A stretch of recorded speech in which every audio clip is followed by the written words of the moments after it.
Pernille Harder, hvert år så kårer Spillerforeningen og Hessel Hejer jo årets kvindelige fodboldspiller i Danmark, og flertallet af dine kolleger har jo igen i år valgt at pege på dig, så tillykke, stort tillykke med prisen.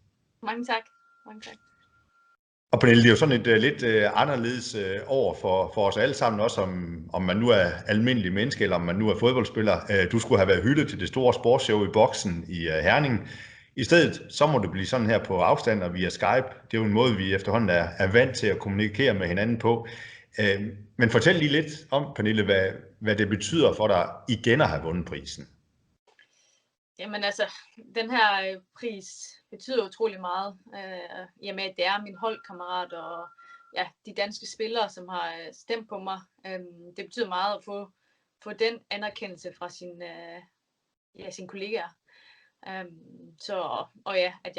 At jeg vinder den igen. For hvert år, der går, hvor jeg har vundet den, så gør det mig mere og mere stolt. Ja, hvorfor egentlig det? Jamen det vidner jo bare til, at jeg har præsteret på et højt niveau over længere tid. At det ikke kun er en enkelt sæson, men at det faktisk er flere sæsoner. Og ja, det vil det, som gør mig mest stolt i forhold til min egen præstation. Ja, fordi det der med så at blive på toppen, ikke? Det er vel også det, man også taler om nogle gange, at der godt kan være lidt svært. Det er en stor udfordring. Ja, altså når man første gang vinder som pris, så kommer der forventninger. Og det er jo der, at kan man vinde det igen og igen, at man viser, at man godt kan klare de forventninger og klare og holde sig på top. Fortsætte med at udvikle sig. Så det er helt klart noget, som jeg er stolt af. Pernille, du har vundet i skarp konkurrence med Nicoline Sørensen og Rikke Sevicke fra Everton, de to kolleger fra Everton der. Hvad siger det om dig? Han har sagt, at du har slået dem. Altså, hvad har de været for nogle konkurrenter i den her konkurrence? Jamen, jeg synes, de har taget nogle rigtig store skridt i deres karriere her de seneste års tid. Det her år, men også årene inden. Jeg synes virkelig, at begge to har udviklet sig utrolig meget. Og jamen også der skifter til Everton. Det er fedt at se dem sådan her i ligaen, og se hvordan både Everton, men også de to spillere virkelig viser sig frem.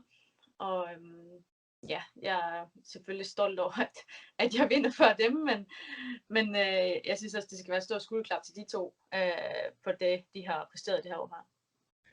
Jeg kan huske, Pernille, dengang du spillede i Sverige, der var du også på scenen i Sverige for at modtage en hæder. Du er vant til at modtage de her hæder efterhånden her. Hvor du var på scenen sammen med Zlatan Ibrahimovic. Han modtog vist prisen som årets svenske spiller for, jeg tror det var noget med for 10. gang i træk eller noget i den stil. Det er jo lige før du er godt i gang med at kopiere ham sådan rent antalsmæssigt.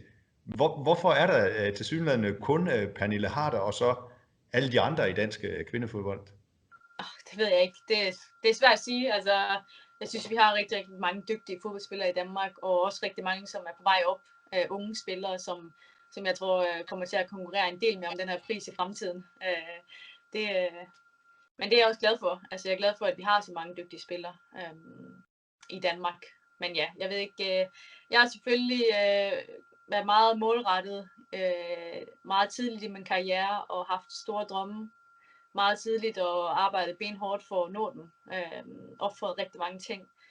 Og ja, det er vel også derfor, at jeg har vundet den her pris og andre priser med det hårde arbejde, jeg har lagt i. Ja, det er jo, ja, nu kan jeg lige, nej, jeg vil ikke sige det til dig rent faktisk. Kan jeg lave en lille konkurrence med dig, en lille quiz? Ved du, hvor mange gange du har vundet den her pris som årets danske spiller? Er det ikke 6. gang? Det er 6. gang i træk. Det er jo faktisk 7. gang gang i alt. Ja, det er 7. gang i alt.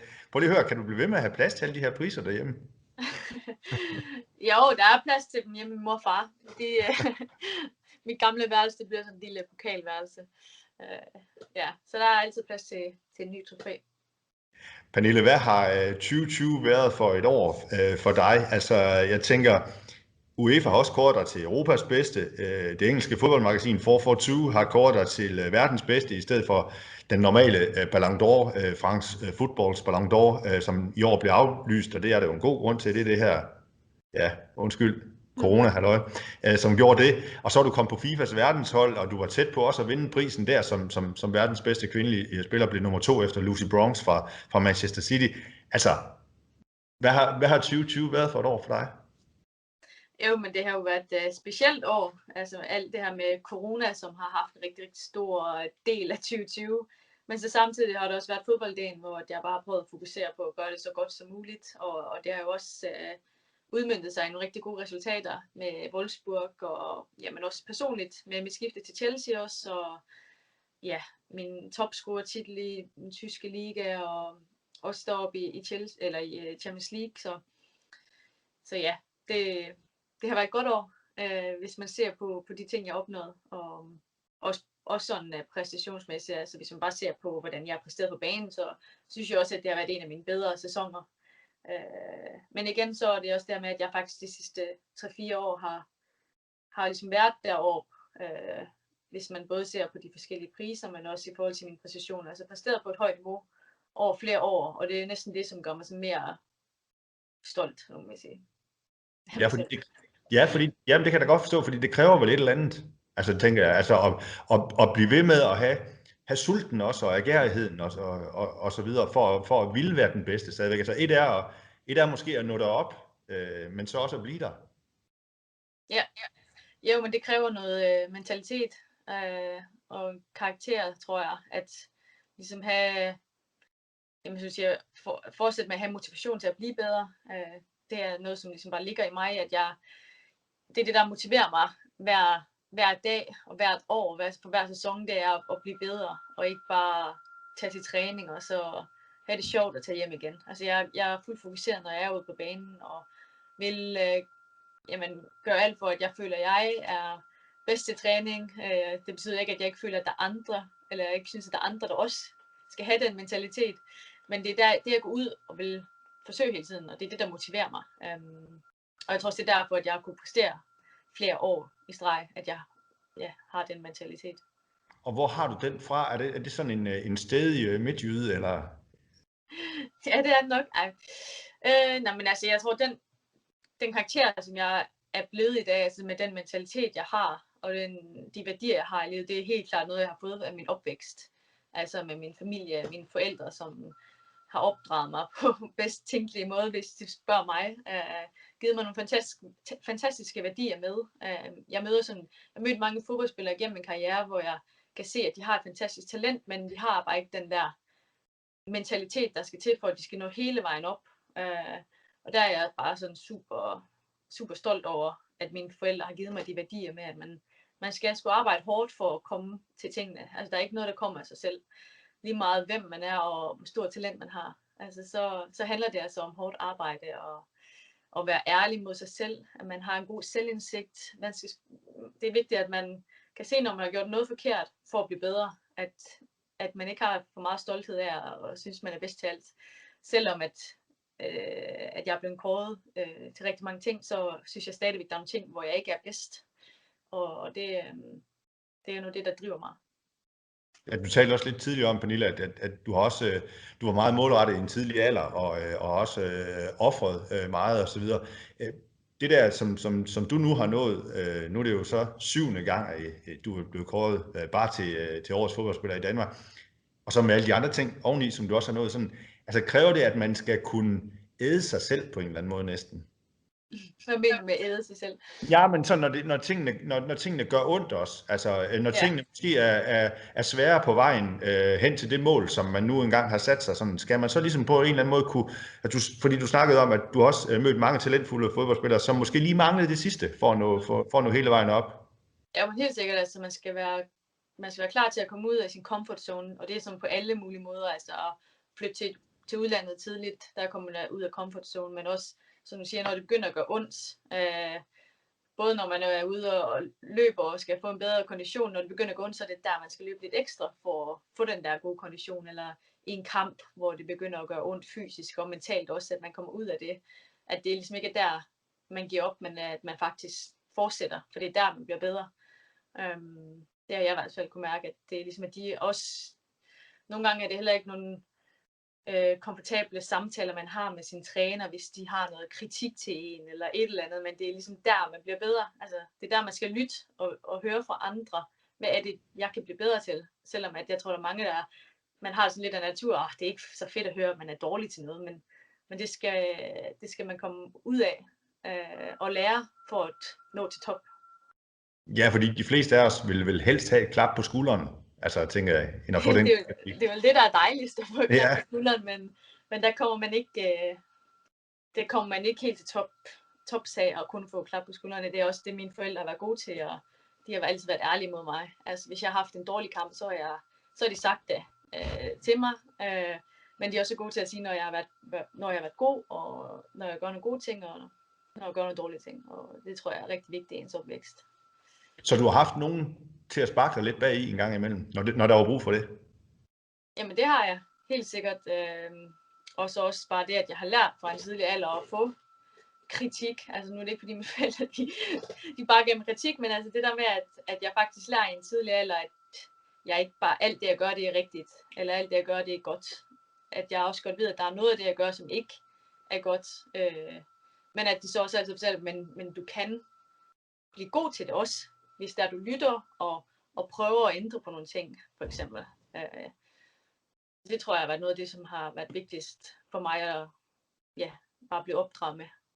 Men har du ikke nogen gange syntes, at de var meget irriterende, når de sagde sådan nogle ting til dig?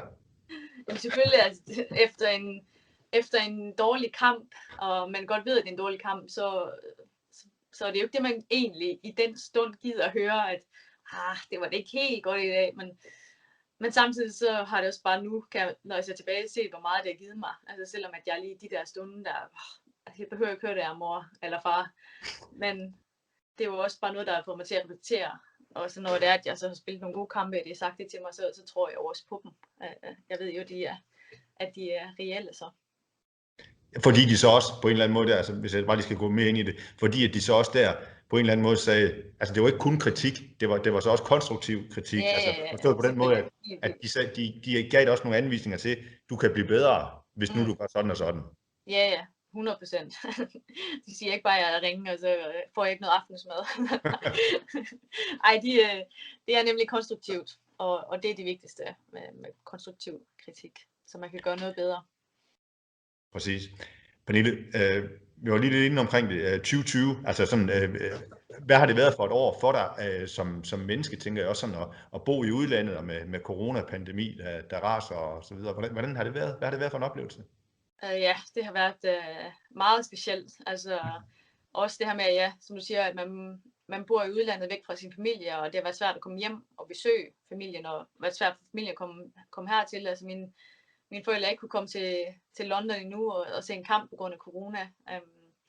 Og jeg har kun en uge hjemme nu her til juleferie, fordi jeg skal tilbage og i isolering, inden sæsonen starter igen. Og i sommer var det også kun et par uger, fordi at vi skal i isolering, inden man kan komme til at træne igen. Så det er meget specielt, og man går hele tiden sådan lidt af vores frygter, at man på et eller andet tidspunkt får det, fordi at det kommer så tæt på nu, og så går man miste om nogle kampe, og så det er jo sådan nogle, det er mange ting, som er specielle med den her pandemi, men jeg synes bare, at det vigtigste er jo, at man alle sammen står sammen, og at vi forhåbentlig snart kommer ud af det. Ja, lad os krydse fingre for det i hvert fald.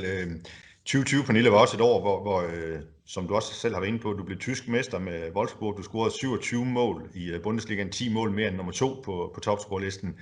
Og så blev du solgt til Chelsea som verdens dyreste kvindelige fodboldspiller for en pris, siger man, på 2,6 millioner kroner. Hvad betød det skifte for dig? Jamen, det kom på et helt perfekt tidspunkt. Efter sådan en sæson, jeg har haft i Wolfsburg, og 3,5 fantastiske år i Wolfsburg også, så var det ligesom sådan lidt på tide for mig at komme nyt hen og få en ny motivation og inspiration. Nogle andre omgivelser og en ny liga, for at jeg fortsætter at udvikle mig. Så var det igen det der med, undskyld, men var det igen det der med at komme ud af din comfort zone, eller hvad? Ja, det var det. Altså nu var jeg vant til det hele i Wolfsburg, og kendte træningerne, jeg kendte busrejserne, jeg kendte alle modstandere, og alle modstandere kendte mig også, og det var bare meget af de samme ting. Så det var det var tid for mig at prøve noget nyt, og også få noget konkurrence igen i forhold til en startplads, og alle de her ting her. Så det var jeg rigtig glad for, at det gik igennem, den transfer. Og det har også bare været en fed start her. Virkelig en fed liga. Der er rigtig, rigtig mange gode kampe, og mange dygtige spillere i ligaen, og ja, så det har været godt. Det her med at være verdens dyreste kvindelige fodboldspiller, sådan også, at der på en eller anden måde også begynder at komme lidt flere penge, trods alt i kvindefodbold, og du har været med til at slå den rekord også. Sådan, så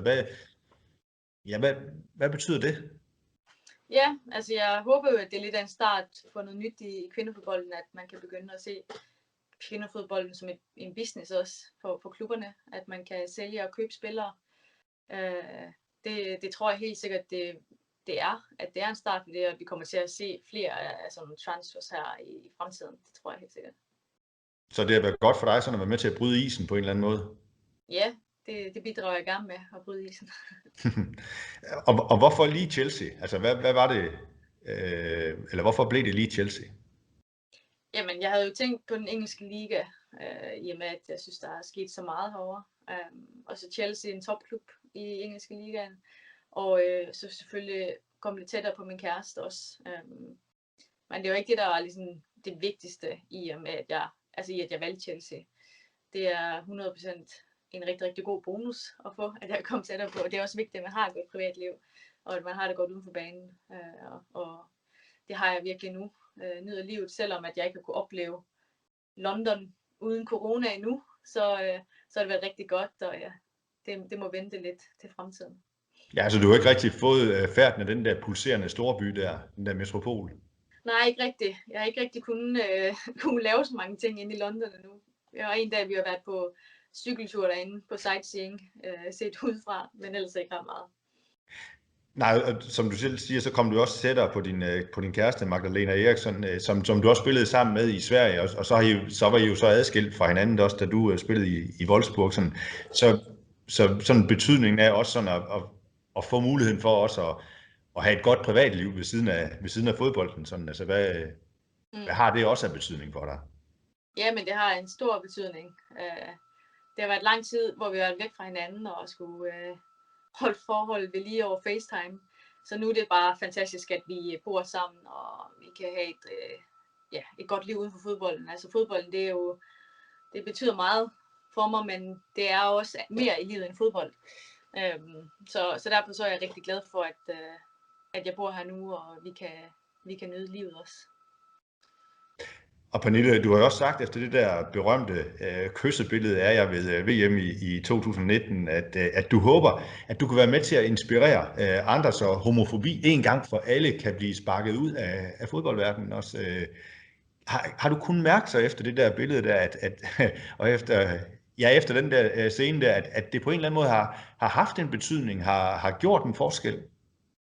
Ja, altså vi får beskeder og fra forskellige personer, både børn og ældre også, som siger, at vi har hjulpet dem med at være tro mod sig selv og komme ud og springe ud af skabet. Så det har hjulpet, og ja, jeg tænker, det er jo selvfølgelig noget, der gør mig glad, at man på den måde også skal være et forbillede. Det er vigtigt for os begge, at vi kan være forbilleder på den måde. Føler du også, Pernille, at du har en eller anden forpligtelse, fordi du nu har fået den status, som du har i kvindefodbolden? Føler du så, at du har en eller anden forpligtelse til også at være en slags frontkæmper på en eller anden måde?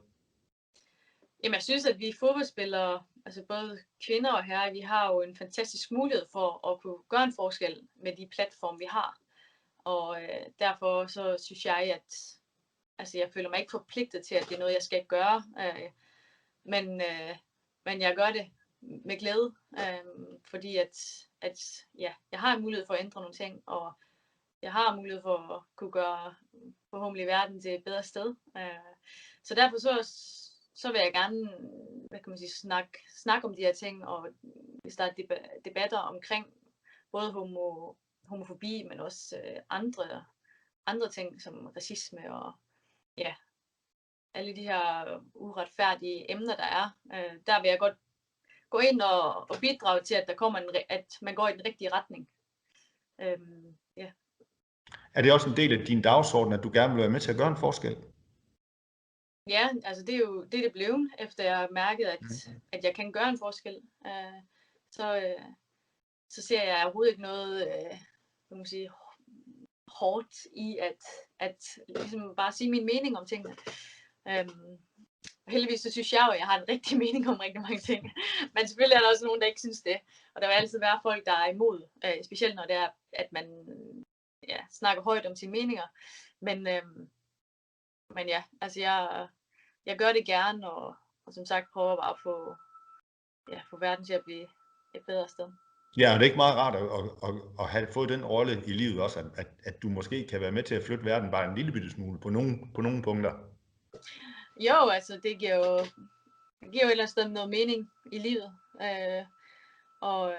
Og det føles godt, og det føles godt for hver gang man får en besked og kan se sådan, at det faktisk har hjulpet. At der er nogen, der har set min vej og ligesom følt, at det har været lettere for dem at kunne være tro mod sig selv. Hvad er, nu springer jeg lige lidt i sådan tilbage til de skiftet fra tysk til engelsk fodbold. Hvad er den største forskel, som du nu har oplevet i de måneder, du har været i engelsk fodbold, på tysk og engelsk fodbold? Jeg synes, niveauet på den øverste halvdel af ligaen, den er mere jævn. Der er flere rigtig, rigtig gode kampe, og mange dygtige spillere. Og så synes jeg også, at selve ligaen i England er rigtig god til at promovere ligaen og spillerne, hvilket den tyske liga måske kunne lære lidt af. Og det er også derfor, jeg tror, at den engelske liga er blevet så populær, fordi at der også bliver promoveret mere om ligaen. Og sådan rent spillemæssigt og stilmæssigt og så videre, er der forskel der? Oplever du det? Ja, men altså til sidst i Tyskland, så blev der mange kampe, hvor vi var meget dominerende, og hvor holdene faktisk stillede sig ned fra første fløjt. Hvor her har kampene været meget åbne, gået frem og tilbage. Så holdene, de vil fremad. De fleste. Selvfølgelig er der nogle hold, som ikke vil, men de fleste vil, og det er meget hårdt i England. Det er jo ligesom Premier League. Man går til den her, og får lov til det for dommerne nogle gange. Og ja, nogle gange går det også meget hurtigt fremad. Det er meget intensiv fodbold. Det er egentlig meget sjovt. Og kan Pernille Harder, hun er 27 år nu, kan du stadigvæk blive en bedre fodboldspiller? Altså, føler du, at du vil kunne udvikle dig endnu mere i engelsk fodbold? Jamen det tror jeg helt sikkert. I og med at det er en meget fysisk liga, så kan jeg udvikle mit spil ud fra det. Altså ikke at jeg skal blive mere fysisk, men hvordan jeg undgår kontakten og spiller hurtigt og finder måder at komme ud af modstandernes sådan defensiv. Så der er helt sikkert noget, jeg kan udvikle. Og ja, nu er jeg også spillet meget sådan angriber offensiv midtbane, spiller i min karriere, men jeg kan også forestille mig sådan senere hen karrieren, at jeg måske kommer lidt mere ned på en midtbane, og at man på den måde kan finde en ny motivation til at finde nogle ting, man kan udvikle. Det kan jeg sagtens forestille mig. Og hvad er det, hvis du sådan skal kigge udefra, sådan, og du skal vurdere hende, der hedder Pernille Harder fra Tulstrup, hvad er det så, hun kan blive bedre til? Jamen, jeg kan jo blive bedre på alle parametre. Det handler om for mig, at jeg vil præstere på så højt niveau i alle kampe, jeg kan. Sådan at jeg ikke... altså det er også noget af det, jeg føler, jeg har udviklet meget de seneste år, at mit bundniveau, det er meget højt. Det skal ikke gå så meget op og ned, men helst være konstant højt mit niveau. Så du spiller aldrig nogle dårlige kampe, så nu hører du ikke på dine forældre for, at du spiller nogle dårlige kampe, så? Det er en god motivation til, at man vil spille en så god kamp som muligt, så jeg ikke skal høre på mine forældre. Ej, der er altid gode og mindre gode kampe, men jeg vil sige, det er sjældent, jeg har sådan en katastrofal kamp. Som 27-årig Pernille, og med alt det, som du nu har opnået, 7. gang du vinder den her pris her som årets kvindelige fodboldspiller i Danmark, og så en hel masse andre priser har du også vundet. Hvad mangler du egentlig at nå i dit fodboldliv? Der er jo en masse titler at vinde. Engelske mesterskaber og pokal og Champions League, og så landsholdsfodbold også. Altså, det er jo den største drøm, det er at komme til at vinde noget med landsholdet. Og det bliver rigtig spændende til EM i 22, hvad vi kan udrette der. For jeg synes, vi har et rigtig godt hold, og som sagt, som jeg sagde tidligere, også rigtig, rigtig mange dygtige unge spillere, som jeg tror med 1,5 år mere på, altså så tror jeg, det kan blive rigtig godt til EM. Ja, hvor synes du, at dansk kvindefodbold står sådan lige nu? Jeg synes, vi står godt. Det hold, vi har lige nu, det er nok noget af det bedste, jeg har været med om i de 11 år, som jeg har spillet på landsholdet. Altså både sådan fodboldmæssigt, men også de mennesker og personligheder, som er. Det lover godt, så ja. Og nu var du så i konkurrence med Nicoline Sørensen og Rikke Sevika i den her konkurrence om at blive årets kvindelige fodboldspiller i Danmark. Men hvad er dit budskab til de andre danske spillere? Skal de stramme sig an for at vippe Pernille Harder af pinden til den her titel også næste år? Ja, det skal de da. Stramme sig an. Nej, det handler jo bare om, at man vil udvikle sig og opnå nogle ting i sin karriere. Og give den gas ud på træningsbanen. Det gør jeg i hvert fald. Og før du sætter et punktum i din fodboldkarriere, hvad skal du så nå mere? Det er svært at sige, hvad jeg skal nå. Altså, selvfølgelig en Champions League-titel. Det er da noget, som jeg godt vil have. Og så, jeg vil bare samle så mange titler ind som muligt med holdet, med de hold, jeg nu spiller for, inden jeg stopper. Og inden du stopper, du er slet ikke færdig endnu, går jeg ud fra. Nej, bare rolig. Det er mange år endnu. Ja, det er der. Jeg mener, hvis jeg skal spille lige så lang tid, som Katrine Petersen gjorde, så er jeg 10 år endnu. Så der er god tid. Nå, det er godt. Så kan det jo være, at vi snakkes ved igen på et eller andet tidspunkt, når du igen så får en pris. Det gør du jo formentlig så nok, hvis du bliver ved så længe. Ja, måske. Ja. Pernille, tak for din tid i hvert fald, og have det godt i det engelske. Jo, tak. Og god jul. Tak lige måde.